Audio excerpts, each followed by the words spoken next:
અને પ્રતિક્ષણ જો તમારે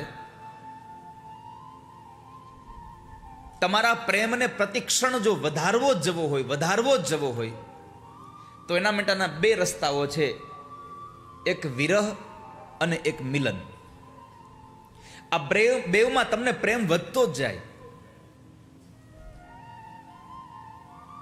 જ્યારે પ્રિયતમને પ્રિયતમાનું અથવા તો પ્રિયતમા અને પ્રિયતમનું વિરહ થાય, સ્ત્રી અને પુરુષના પ્રેમના એ સંબંધોમાં જ્યારે બેમાંથી એક વ્યક્તિ દૂર જાય, પછી બંને પક્ષમાં મિલનના અપેક્ષા સાથે એના બેનો પ્રેમ વધતો જાય.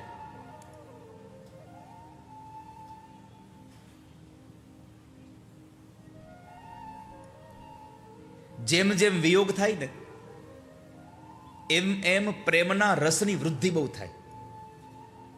જેમ જેમ આપણાથી કોઈ વસ્તુ દૂર જાય એના પ્રત્યે આપણો લગાવ વધતો જાય.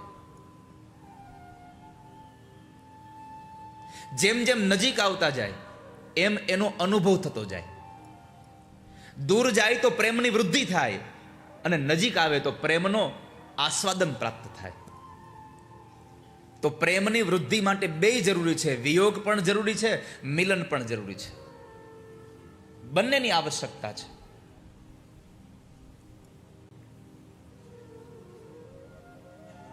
એવી રીતે ભગવાન નિત્ય છે.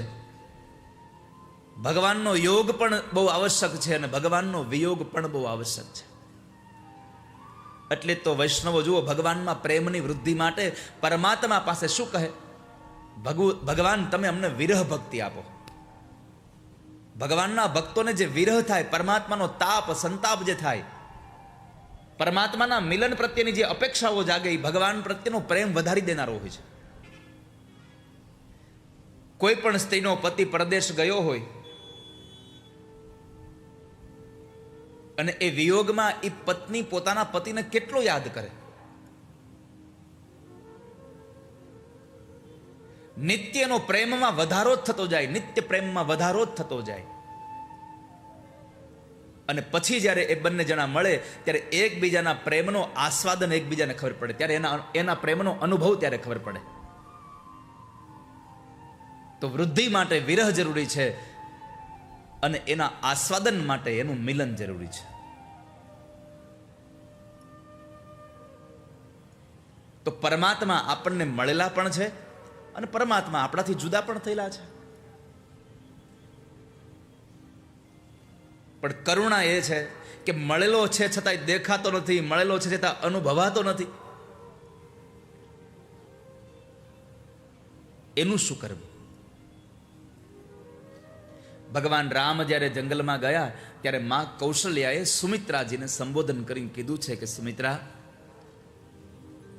જો રામ વનમાં ગયા હોય તો હજી મને અયોધ્યામાં રામ દેખાય છે કેવી રીતે? અયોધ્યામાં કૌશલ્યાને રામ સતત દેખાતા હતા. જો અયોધ્યાથી રામ વનમાં ગયા હોય તો મને અયોધ્યામાં રામ દેખાય છે શું કામ? અને જો રામ કદાચ દેખાય છે, જો એ વનમાં નથી ગયા તો છતાંય મારી સામે હોવા છતાં મારા હૃદયમાં તાપ કેમ થાય છે?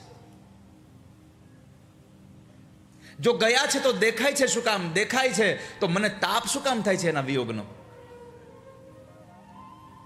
અને આ જ પ્રેમની ભાષા છે. પ્રેમમાં વિરહ અને મિલન બે એક સાથે રહે છે. જો તમારો પ્રેમી તમારાથી દૂર હોય તો તમારી નજીક આવે એના માટે તમે રડતા હોવ છો, અને તમારી નજીક આવે પછી પણ તમારું રડવાનું શરૂ હોય તો એને સમજવું એ હમણાં દૂર વયો જાહે એવા ભયથી તમે રડી રહ્યા છો. વિયોગમાં રડવું થાય એ મિલન માટે હોય છે અને મિલનમાં રડવાનું થાય એ વિયોગ ન થાય એના માટે રડવું હોય છે. આ ઠાકોરજી તમને આજ 6 દિવસથી મળ્યા છે. કાલ બપોરે 12 વાગે ઠાકોરજી વયા જશે. તમને પણ વિયોગના અશ્રુઓ આવી જશે કે ઠાકોરજી વયા જાય છે આપણી પાસેથી. કથા થવાની હતી એનો આનંદ હતો કે ભગવાન અમારી પાસે આવે છે, તો ભગવાનના આવવાના અશ્રુ આપણી આંખોમાં હતા, આપણી આંખો ભીની હતી. અને આવતીકાલ ઠાકોરજી બપોરે 12 વાગે અહીંયાથી વિદાય લેશે ત્યારે આપણી આંખો ફરી પાછી ભરાઈ જશે પાણીથી કે ભગવાન આવીને જતા રહ્યા. વિયોગમાં મિલનના સુખ માટે અશ્રુ હતા અને મિલનમાં વિયોગના દુઃખના અશ્રુ હતા. આ બંને જગ્યાએ અશ્રુ તો કાયમ માટે છે.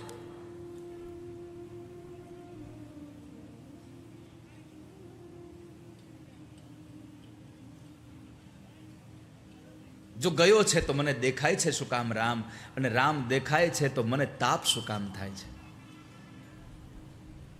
ખોયા હુઆ ફિર મિલે, ખોયા હુઆ ફિર મિલે, રૂઠા લે હી મનાય. કોઈ વસ્તુ ખોવાઈ ગઈ હોય તો શોધવા નીકળો તો મળી જાય, પ્રાપ્ત થઈ જાય. કોઈ વ્યક્તિ આપણાથી નારાજ થયો હોય તો મનાવી લઈએ, મળી જાય. ખોયા હુઆ ફિર મિલે, રૂઠા લે હી મનાઈ, પર મિલા રહે ફિર ભી ના મિલે, ઉनको कौन बताए. તાસો કોણ બતાય. મળેલો હોય છતાં પણ ન મળે. જેવી રીતે આપણા હૃદયમાં ભગવાન બિરાજે છે, છતાં આપણે ભગવાનને શોધવા માટે મંદિરોમાં આટા મારીએ છીએ. પરમાત્મા આપણી ભીતરમાં છે, આપણી નજીક છે ભગવાન, અને એટલો નજીક છે ને એટલે દેખાતો નથી. આ દુનિયામાં સૌથી વધારે નજીક કાંઈ તમારું હોય તો તમારું આ નાક છે. તમારી આંખોને આ બધું દેખાય છે, એમાં સૌથી વધારે નજીક શું છે? નાક છે, આ પાપણો છે ને, છતાંય દેખાતા નથી. કેમ? સમીપ સંતાપ છે જાજા, મજા છે દૂર રહેવામાં. તમારી જિંદગીમાં થોડુંક અમુક જગ્યાએ પ્રામાણિક ડિસ્ટન્સ બહુ જરૂરી છે. કાંઈ પણ વસ્તુ તમારી બુક હોય તમારી વાંચવાની, એ હાવ આમ આંખ પાસે લઈ જાઓ તો વાંચી શકો? ન વાંચી શકો. અને એને બહુ દૂર લઈ જાઓ તોય ન વાંચી શકો.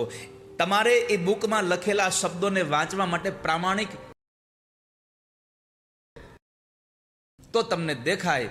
આ ભગવાન આપણા એટલા નજીક છે ને એટલે આપણને દેખાતા બંધ થઈ ગયા છે.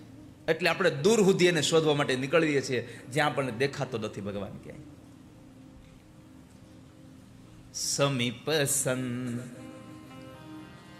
સમીપ સંતાપ છે જાજા, મજા છે દૂર રહેવામાં. પેલું પતંગિયું ઉડતું હોય, રાત્રિના સમયે ઘરમાં એક દીવડો કરીએ, અને એ દીવડો એ પ્રકાશના અજવાળે પેલું પતંગિયું ફર્યા કરે. પછી પતંગિયાના મનમાં એમ થાય કે લાવ આ દીવડાને જોતને પકડી લઉં. પણ દીવાને કોણ સમજાવશે? એ પતંગિયાને કોણ સમજાવશે કે ભાઈ તું દીવો પકડવા ન જા, આ દીવાના અંજવાળામાં તું તારું જીવન જીવ્યા કર. જો દીવો પકડવા જઈશ તો મરી જઈશ, તું સમજી જા. સમીપ સંતાપ છે જાજા, મજા છે દૂર રહેવામાં. સમીપ સંતાપ છે જાજા, મજા છે દૂર રહેવામાં. પતંગો એ નહીં સમજે, અગર સમજે તો કહી દેજે.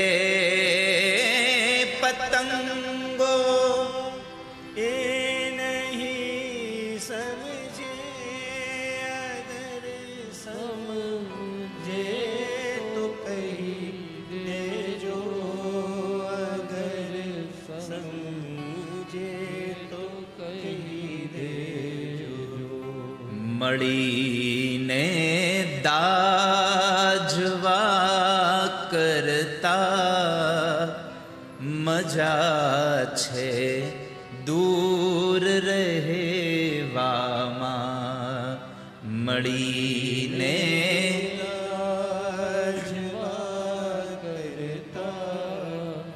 મજા છે દૂર રહેવામાં.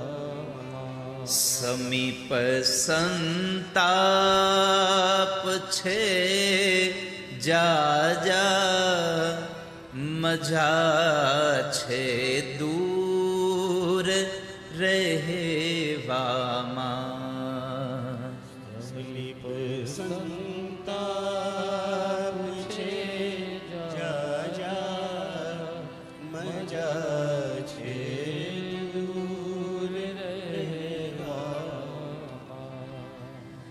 સુરો જ્યાં બીન ના સુણી હરણ તું દોડતો ના જા.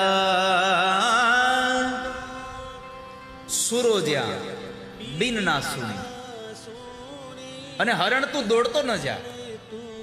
શિકારી જ્યારે જંગલમાં શિકાર કરવા જાય અને હરણ ન મળે ત્યારે એ માણસ એ શિકારી સૂર વગાડે બીનના, કારણ કે સંગીતનું પ્યાસી જીવ છે હરનું, એને સંગીત બહુ ગમે છે. સુરો જ્યાં બીન ના સુણી હરણ તું દોડતો ના જા. સુરો જ્યાં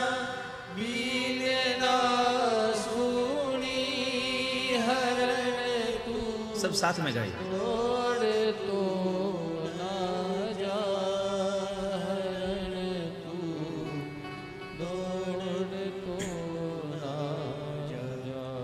વિંધાવી બાણ ના કરતા મજા છે દૂર રહેવામાં. વિંધાવી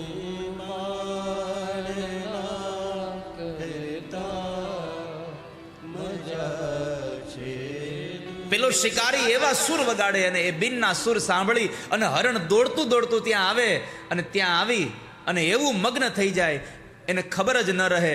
અને પછી પેલો શિકારી બાણ મારી અને એ હરણને મારી નાખે છે. એટલે કવિ કહે વિંધાવી બાણ ના કરતા મજા છે દૂર રહેવામાં.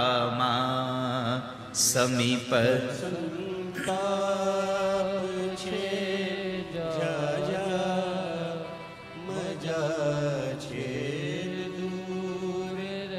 આ સંસારમાં સંતાપ બહુ છે.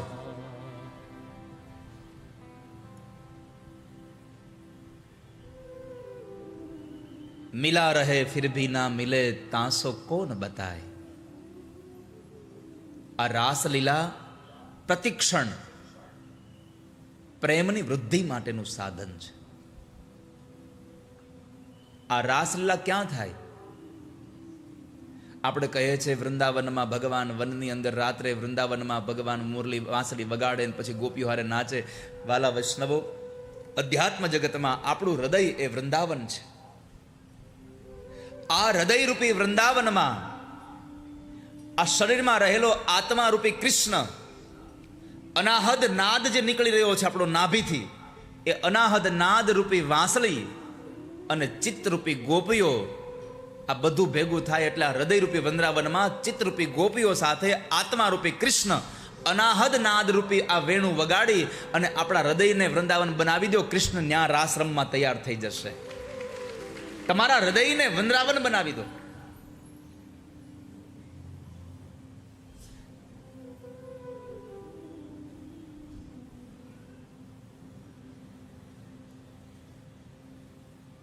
પરમાત્માના એ વિયોગ થાય.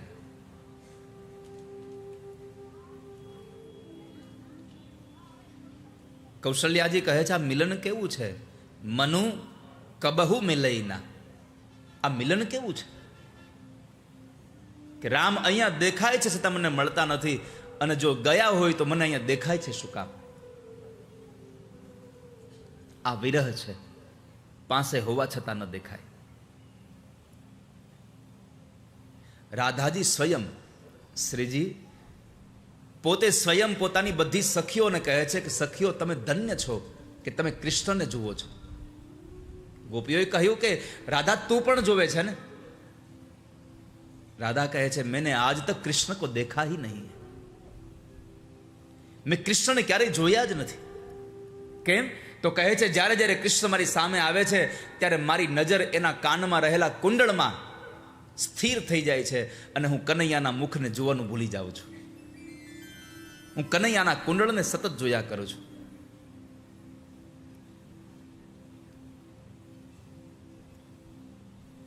એમાં તલ્લીન બની જાઉં છું. ભક્તનું ભગવાન સાથે દાસ્ય, સખ્ય, વાત્સલ્ય, માધુર્ય, આ કોઈ પણ ભાવ હોય, પણ એવા સમયે ભક્તને પોતાની અલગ સત્તા હોતી જ નથી. કારણ પ્રેમમાં ભગવાન અને ભક્ત બંને એક સરખા હોય છે. ભગવાન એના ભક્તોનું ચિંતન કરતા કરતા એવા બને છે અને ભક્ત ભગવાનનું ચિંતન કરતા કરતા એવા બની જાય છે. આ બંને એક છે. ભગવાન શંકર માટે રામાયણમાં લખ્યું છે, સેવક સ્વામી સખા સિય પી કે. ક્યારેક ક્યારેક સ્વામી પણ એવા બની જાય, ક્યારેક ક્યારેક સેવક એવો બની જાય. દક્ષિણ ભારતમાં એક મંદિર છે, નહીં તો આપણે પ્રાયઃ ભગવાન શંકરને જોયા છે કે શંકર ભગવાન નંદી ઉપર બેઠા હોય. આપણે પ્રાયઃ આ જ જોયું છે ભગવાનને. પણ દક્ષિણ ભારતમાં એક મંદિર છે જેમાં નંદીને ભગવાને ઉપાડ્યો છે. આનો અર્થ એ છે કે ક્યારેક ભક્ત ભગવાનની ઉપર હોય છે, ક્યારેક ભક્ત ભગવાનની ઉપર હોય છે. આ બંને ભગવાન ભક્ત ઉપર, ભક્ત ભગવાન ઉપર પરસ્પર છે આ બંને વસ્તુ. ક્યારેક રાધા કૃષ્ણ બની જાય, ક્યારેક કૃષ્ણ રાધા બની જાય. સીતાજી જ્યારે બહુ રડતા હતા અને ત્યારે લંકાની એક રાક્ષસી, એક દાસી ત્યાં ઉભા છે ને પૂછે છે કે તમે કેમ રડો છો? તો કહે છે, મને હવે દુઃખ એ વાતનું થાય છે કે મેં સાંભળ્યું છે કે તમે જેનું સ્મરણ કરતા રહો, જેનું ચિંતન કરતા રહો, તમે એવા બની જાઓ. જો હું રામનું ચિંતન કરતા કરતા રામ બની જઈશ તો મારી અને રામની બેની જોડી તૂટી જશે. ત્યારે લંકાની એક સ્ત્રી એમ કહે છે કે માં તમે ચિંતા ન કરો. કેમ? તો કહે છે કે તમે અહીંયા ચિંતન કરતા કરતા, રામનું ચિંતન કરતા કરતા રામ બની જશો ને તો ચિંતા ન કરો, ત્યાં રામ તમારું ચિંતન કરે છે, એ સીતાજી બની જશે, પણ તમારા બેની જોડી નહીં તૂટે કોઈ દિવસ. રાધા કૃષ્ણ બને, કૃષ્ણ રાધા બની જાય. આ પ્રેમની આ એક પરિભાષા છે. તમે જેનું ચિંતન કરો, ચિંતન કરતા કરતા તમે બની જાઓ.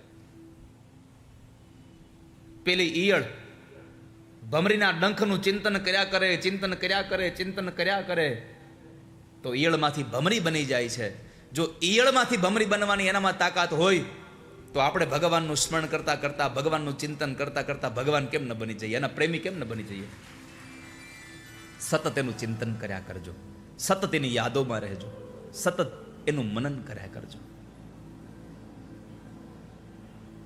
તો એ પ્રતિક્ષણ પ્રેમને વધારે. ક્યારેક ભક્તને ભગવાન એના ઈષ્ટ હોય છે અને ક્યારેક ભગવાનને એનો ભક્ત એનો ઈષ્ટ બની જાય છે. અને એટલા માટે ગીતાજીમાં ભગવાન બોલ્યા, ઈષ્ટો સીબે દ્રઢમ ઇતિ. મારા ઈષ્ટમાં મારી દ્રઢ ભક્તિ છે. એટલે પરસ્પર એકબીજા બની જાય છે. તો પ્રેમનો આ અનંત રસ પ્રતિક્ષણ પ્રેમનું વર્ધમાન કરે છે.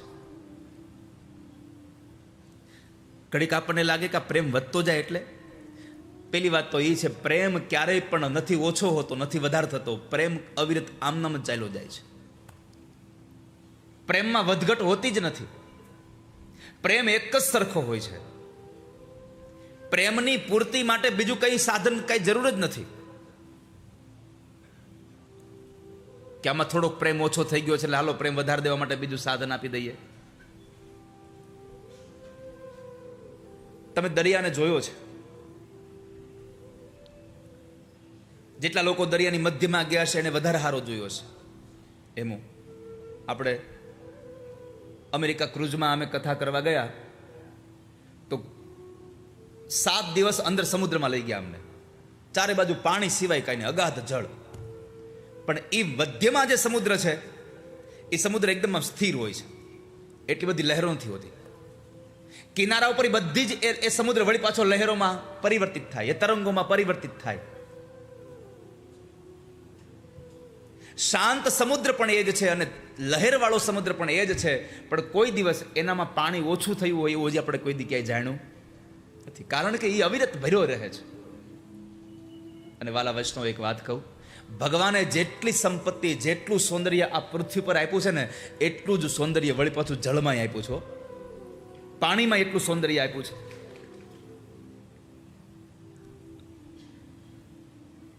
અમે ક્રુઝમાં ગયા અને ત્યારે ચોથા કે પાંચમા દિવસે અમને અંદર લઈ ગયા અને પછી જે અંદર અમે એક નાવમાં બેસી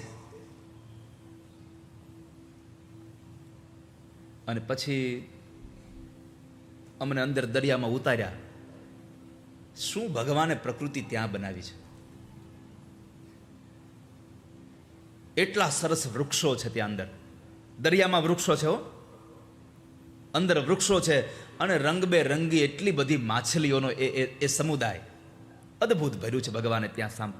સંપત્તિ દરિયાના પેટાળમાં ભરી છે.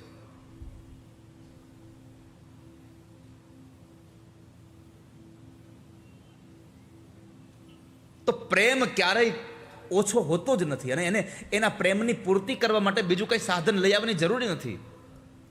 જેમ સમુદ્ર અગાધ છે, શાંત છે, તો એટલો ભરેલો છે, અને તરંગોથી છે તો એટલો જ ભરેલો છે.